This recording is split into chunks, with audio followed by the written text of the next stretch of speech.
चलते हैं दोस्तों कर्व स्ट्रेटेजी के ऊपर कि कर्व स्ट्रेटेजी क्या होती है।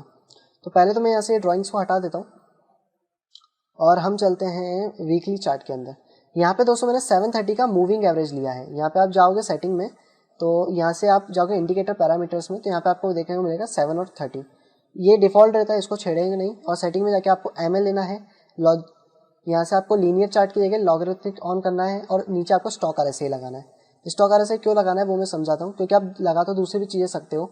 जैसे स्टॉक RSI की जगह आप मैकेडी लगा सकते हो, इसके साथ आप यहाँ पर RSI लगा सकते हो, लेकिन ये सारी चीज़ इतना परफेक्ट काम नहीं करेंगी जितना स्टॉक RSI इसके साथ में यहाँ पे करने वाला है। और जो चीज़ मैंने अभी आपको वहाँ बताई थी 730 की, सेम आप यहाँ पे भी देख सकते हो कि किस तरीके से प्राइस यहाँ पे वर्क करती है। तो अगर आपने इसके गोल्डन क्रॉस पे अपना बाय करा तो आप इसके प्राइस के नीचे आने के बाद यहाँ पर आप सेल करके एग्जिट हो सकते हो। अब आखिरकार ये कर्व स्ट्रेटेजी होती क्या है? तो बेसिकली दोस्तों कर्व स्ट्रेटेजी कोई नई चीज़ नहीं है। इस कर्व के अंदर आपको दो चीज़ें देखने को मिलेंगी, जो कि मैं आपको यहाँ पे समझा देता हूँ पहले तो कि एक्चुअली में होता क्या है। तो जो येलो लाइन आप इसको समझ लो कि ये हमारी 7 है, और जो अभी मैं दूसरा कलर लूँगा वो आप समझ लो कि हमारा 30 है। तो जब भी प्राइस ऊपर की तरफ क्रॉस करता है 30 को, यानी कि अभी मैं ब्लू लेता हूँ यहाँ से, इसको हम ब्लू लेते हैं। तो जब भी फास्ट लाइन जो होती है, यानी कि ये वाली जो लाइन है, जब भी ये ऊपर की तरफ इसको क्रॉस करती है यहाँ पर और ये वापस नीचे की तरफ आती है इस पॉइंट पे 30 के आसपास, अगर ये इसको नीचे की तरफ क्रॉस कर जाए तो ठीक है। अगर ये नहीं करती और यहाँ पे आने के बाद हमें यहाँ पर कोई बाय कैंडल देखने को मिलती है या फिर हमें बुलिश कैंडल्स या बुलिश प्रेशर देखने को मिलता है, तो ये हमेशा एक्सपांड होती है। एक्सपांड मतलब ये दोनों दोनों अपने रास्ते से अलग जाती है, यानी कि जो ब्लू वाली है वो आपकी कुछ ऐसी जाएगी और जो आपकी येलो वाली है या ग्रीन वाली वो कुछ ऐसी जाएगी। एक्सपांड इसको यहाँ पे कहते हैं। दोनों पास आने पे एक्सपोजन करते हैं। सेम तरीके से जब ये 7 नीचे की तरफ जारी हो और 30 उसके साथ 30 भी उसके साथ यहाँ पे नीचे जा रहा हो, और जब भी ये नीचे की तरफ पास जाएंगे तो ये फिर से नीचे की तरफ भागेगी और ये ऊपर की तरफ भागेगी, कुछ ऐसे। ये मैं आपको यहाँ पे समझाता हूँ, यहाँ पे अगर ज़्यादा क्लियर नहीं हुआ होगा तो हम चलते हैं 12 आवर्स के चार्ट में। तो इसको यहाँ से समझने की कोशिश करते हैं। यहाँ पे आप देखो, यहाँ पर हमारा क्रॉस हुआ 730 का। इसके बाद जो प्राइस था वो नीचे की तरफ आया और यहाँ पर हमको एक बाय कैंडल देखने को मिली, स्पिनिंग टॉप है जो कि एक रिवर्सल कैंडल है। तो रिवर्सल कैंडल या बाय कैंडल देखने को मिली और ये दोनों पास आ गए। दोनों के पास आने का मतलब है कि दोनों ने एक गली जैसा कुछ बनाना फॉर्मेशन चालू करा, जहाँ पे दोनों एक पैरेलल ट्रेन की पटरी जैसे चलने लगे। और उसके बाद यहाँ से एक्सपांड होकर ऊपर चला गया। ऊपर मतलब कि ये दोनों दूर हो गए। एक्सपांड का क्या मतलब है? ट्रेन की पटरी कैसे होती है, दोनों साथ में चलती है, उसके बाद कुछ पास आती है कुछ दूर जाती है। तो ये जब जब पास आएगा तब तब ये एक्सपांड होगा अगर यहाँ पे बाय कैंडल बनती है। दूसरा एग्जांपल देखोगे आप इस पॉइंट के आसपास यहाँ पे, तो ये प्राइस फिर से पास में आया और इसको टच करा और यहाँ पर इसने क्रॉस ओवर नहीं दिया, लेकिन कैंडल पहले ही नीचे चली गई थी, लेकिन यहाँ पे फिर से बाय प्रेशर बना के कैंडल ऊपर आ गई और इसको बचा के ऊपर की तरफ शूट अप कर दिया।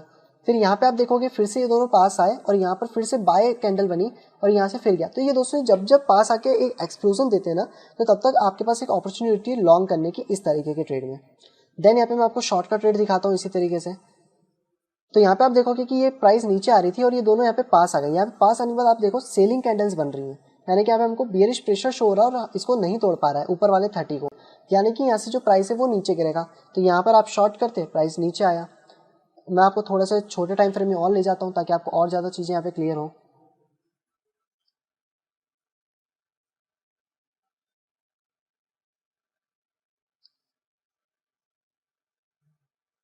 तो इस पॉइंट पे देखो प्राइस नीचे आई, यहाँ पे आई और यहाँ पर प्राइस इसने क्रॉस ओवर दिया और ये फिर से नीचे आ गया। यहाँ पे ये दोनों पास आए, गली जैसा बनाया, पैरेलल बना, फिर नीचे आ गए।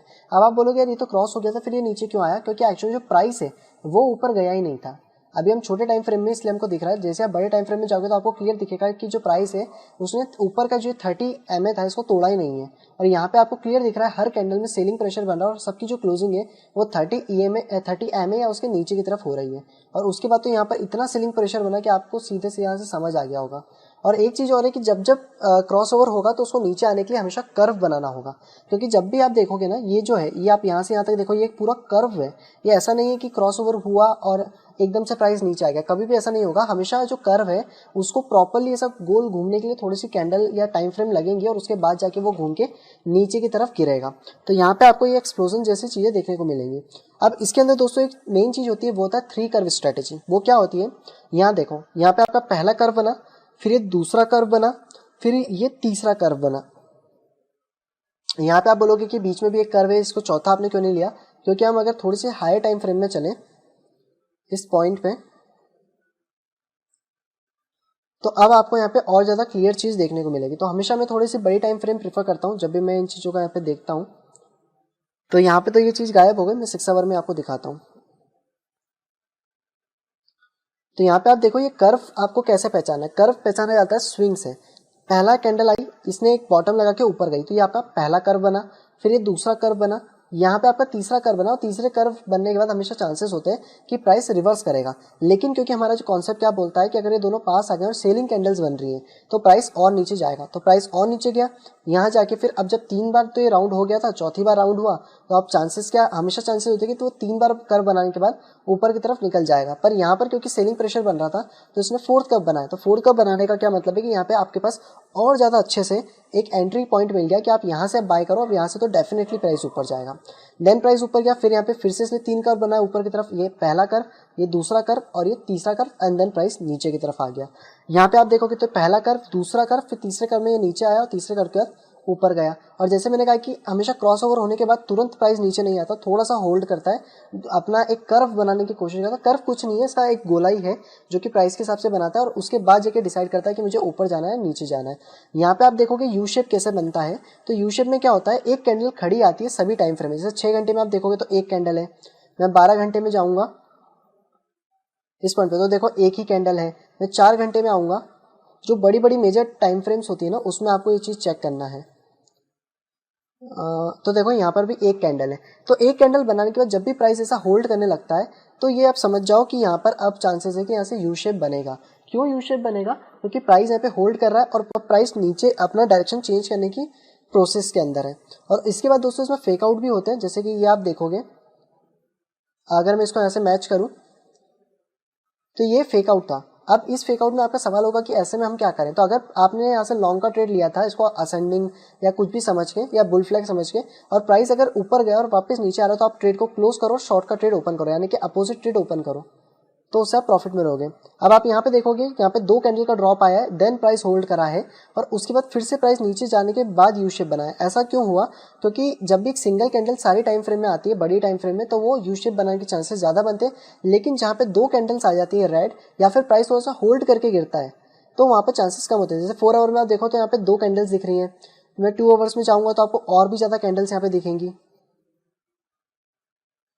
थोड़ा सा हम पीछे आते हैं, आई थिंक उतना नहीं जाएगा, तो मैं 6 आवर में चलता हूँ।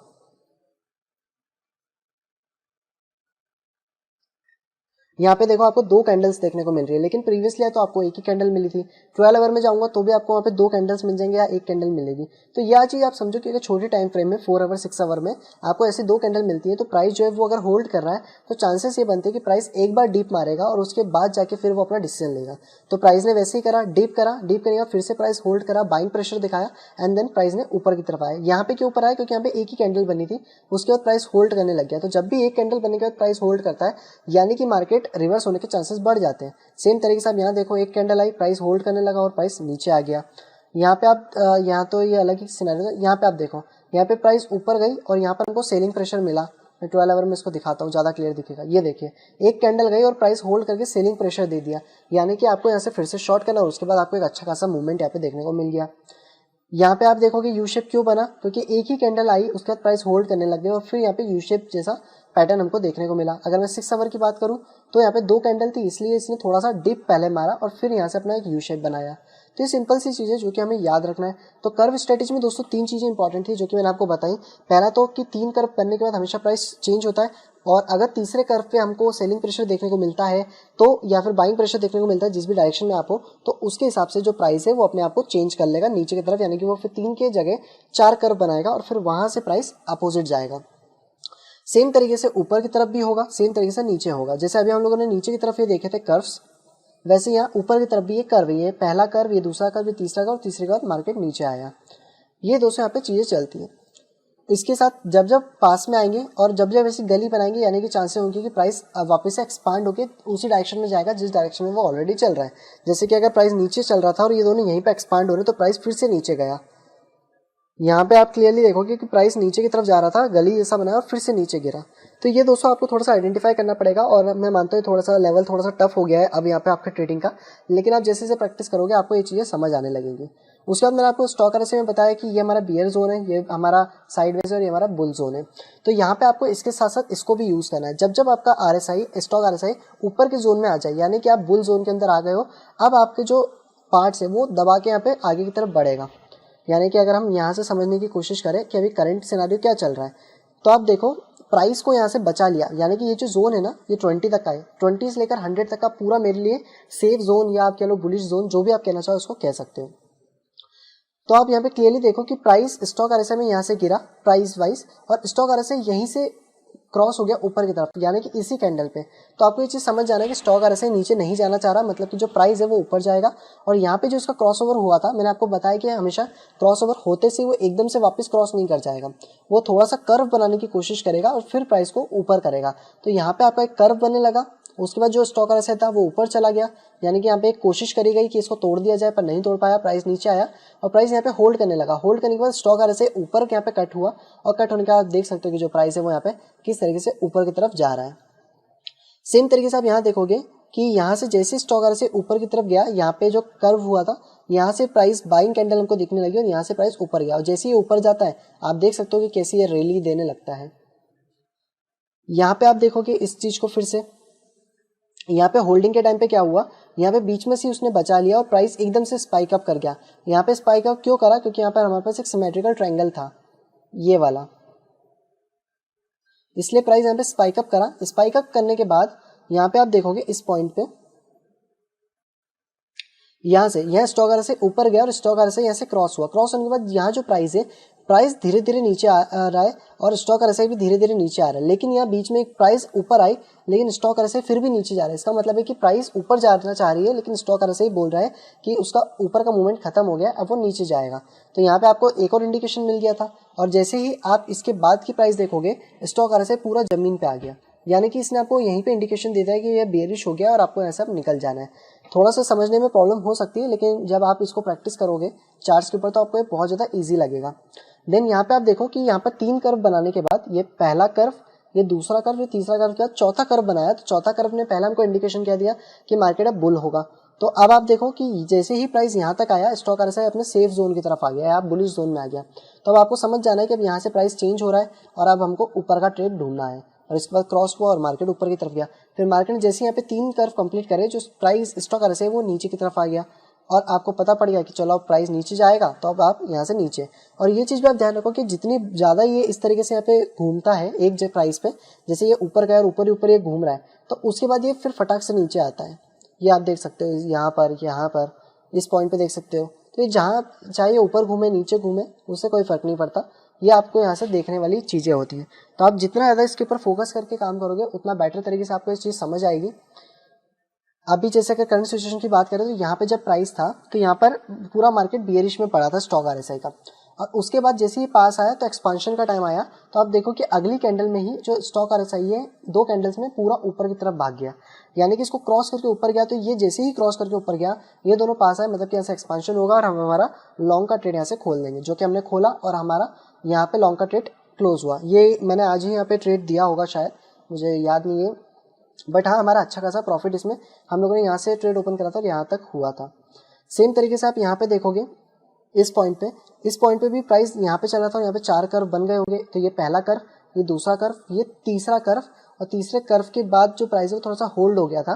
तो उसके बाद आप ये कह सकते हो कि पूरा की पूरा एक तीसरा कर्व है और उसके बाद प्राइस यहाँ से शूट अप हुआ। तो आप इसको अगर तीसरा कर्व यहाँ तक मानते हो तो प्राइस ने डिप करा, प्राइस होल्ड करा, और यहाँ से आप देखो स्टॉक RSI इसी कैंडल में ऊपर आ गया था। तो आप यहाँ से लॉन्ग करते तो आप लॉन्ग के ट्रेड में यहाँ पे खड़े हो जाते। तो इस तरीके से दोस्तों को जज करना है इन सारी चीज़ों को, और यही चीज़ यहाँ पे नहीं बुल मार्केट के अंदर भी चलती है। आप इसको कहीं पे भी देख लो, हर जगह ये चीज़ प्रॉपर काम करेगी। जैसे ही ये प्राइस यहाँ गई और स्टॉक आने से ऊपर ही आप समझ जाओ कि बुल मार्केट आ गया है, आपको अब बुल के ट्रेड्स को यहाँ पे ढूंढना है। तो बस दोस्तों यही सारी कर्व स्ट्रेटेजी और ये थी जिसके अंदर आपको 3 से 4 पॉइंट को माइंड में रख के चलना है। पहला पॉइंट एक्सपांशन का कि जब भी 730 पास में आएंगे वो दोनों एक्सपांड करेंगे।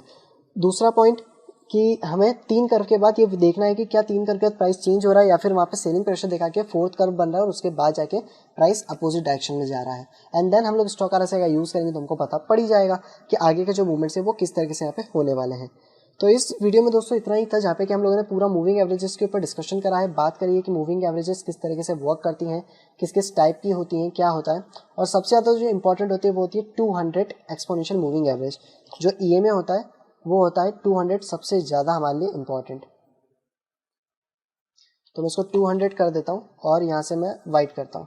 अब मैं आपको इसमें एक टेक्निक और बताता हूँ वीडियो को एंड करने से पहले कि अगर आपको एकदम और आपको यहाँ पे ट्रेड्स लेना है तो आप 200 का अकेले यूज़ करो। जैसे अगर मैं 15 मिनट में जाता हूँ तो यहाँ पे आप ट्रेड्स देखो कितने परफेक्ट आपको मिलेंगे 200 के अकॉर्डिंग। हाँ ये ट्रैप करेगा पर ये कोई ज़्यादा बड़ा ट्रैप नहीं होगा आपके लिए, ये एक छोटे छोटे से ट्रैप यहाँ पे करता है, लेकिन जब ये प्रॉफिट देता है तो आप खुद देखो कि कितना लंबा चौड़ा यहाँ आपको प्रॉफिट देता है। इस पॉइंट पे देखेंगे, इस पॉइंट से आप यहाँ पे देखोगे तो इसमें आपको ज़्यादा देर रुकना नहीं है, बस आपको निकलते जाना है। आपके सपोर्ट लेवल रेजिस्टेंस देके यहाँ से शॉर्ट करने के बाद प्राइस ऑलमोस्ट यहाँ तक गया और यहाँ तक फिर से एक और चांस दिया उसने। यहाँ से देखिए लॉन्ग का ट्रेड था, लॉन्ग का ट्रेड अभी भी रन में यहाँ पे चल रहा है। अब अगर ये इसको क्रॉस करेगा तो हम लोग शॉर्ट ट्रेड में आएंगे। आप इसी तरीके से 5 मिनट के चार्ट में जा सकते हो, वहाँ पे आपको और ज़्यादा ट्रेड्स मिल जाएंगे। तो 200 जो है वो एक तरीके से वर्क करता है। आप 1 आवर में जाओगे तो भी यहाँ पे सेम आपको मिल जाएगा ट्रेड। तो 200 बहुत ज़्यादा इंपॉर्टेंट है। और अगर आपको क्रॉस ओवर पे ही ज़्यादा अच्छा लगता है तो आप एक और ईएमए इसके साथ लगा लो, चाहे वो 7 हो, 9 हो, 10 हो या फिर आपका 5 हो, कुछ भी आप उसको यहाँ पे यूज़ कर सकते हो। तो मैं इसको थोड़ा सा लाइट करता हूँ, इनपुट में जाके मैं इसको कर देता हूँ 5। तो यहाँ पे अब आपका 5 लग गया। तो जैसे ही ये क्रॉस होगा आपको सिग्नल मिल जाएगा, आप अपने हिसाब से कर सकते हो। जैसे 15 मिनट में हम चलते हैं, इसका कलर मैं थोड़ा सा ग्रीन या येलो कर देता हूँ। तो ये देखिए ये आपको ट्रेड में और ज़्यादा हेल्प कर देगा। और आपको अगर इस पर इंडिकेटर अलर्ट लगाना है कि अलर्ट सेट कैसे होगा, तो आप सबसे पहले तो आपको एक ही इंडिकेटर बनाना होगा उस चीज़ के लिए। तो जैसे हमारे पास इंडिकेटर बने हुए हैं हमारे, ये वाला मैं इसको यूज़ करता हूँ।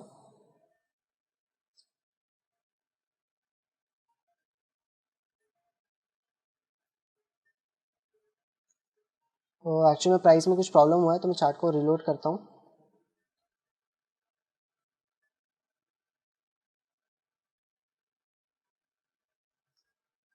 हम लोग मैकेडी को हटा देते हैं और अपना 730 यहाँ से यूज़ कर लेते हैं।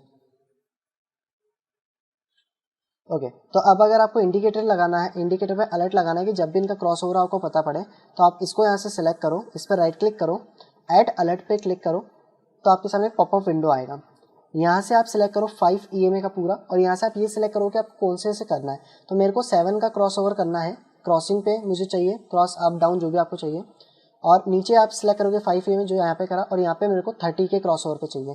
यानी कि जब भी 7 ईएमए 30 को क्रॉस करेगा मेरे पास यहाँ पे एक अलर्ट आना चाहिए। तो यहाँ पे आप वंस पर या कुछ भी आप करके क्रिएट कर दो, तो यहाँ पर आपका अलर्ट सिस्टम लग जाएगा। तो अब जैसे ही ये प्राइस 7 का 30 को यहाँ पे नीचे की तरफ क्रॉस करेगा इसके अंदर, वैसे ही हमारे पास यहाँ पे एक अलर्ट आ जाएगा। और ये अभी आपका 15 मिनट के हिसाब से लगा, तो 15 मिनट की कैंडल के हिसाब से चलेगा। आप जिस भी टाइम, अगर आपको 4 आवर में लगाना है तो आप इसको यहाँ से कैंसिल करो, उसके बाद आप 4 आवर में जाओ। 4 आवर में जाने के बाद आप इसको सिलेक्ट करो, आपके मूविंग एवरेज को राइट क्लिक करके ऐड करो, यहाँ से आप इसको सिलेक्ट कर लो, यहाँ से आप 30 ले लो, यहाँ पे क्रिएट कर दो। तो अब आपका जो यहाँ पे लग गया वो आपका 4 आवर का लग गया है। तो आपको यहाँ से सेटिंग चेंज करना हो तो आप यहाँ से सेटिंग चेंज कर लो, और आपको ये कब तक यूज़ करना है, कितने डेट तक करना है, वो भी आप यहाँ पे सेट कर सकते हो। तो इससे भी आपको दोस्तों आइडिया मिल जाएगा। तो जैसे इसका क्रॉस ओवर होगा आपको पता पड़ जाएगा कि क्रॉस ओवर हुआ है, आप अपना बाय या शॉर्ट का ट्रेड यहाँ पे डाल सकते हो। तो दोस्तों इस तरीके से यहाँ पे हम लोग मूविंग एवरेज यूज़ करते हैं। दोनों वेबसाइट को आप यूज़ करो, बहुत अच्छी तरीके से आपको रिजल्ट्स मिलेंगे। और बाइनेंस का भी मैं यहाँ पे आपको बता ही चुका हूँ।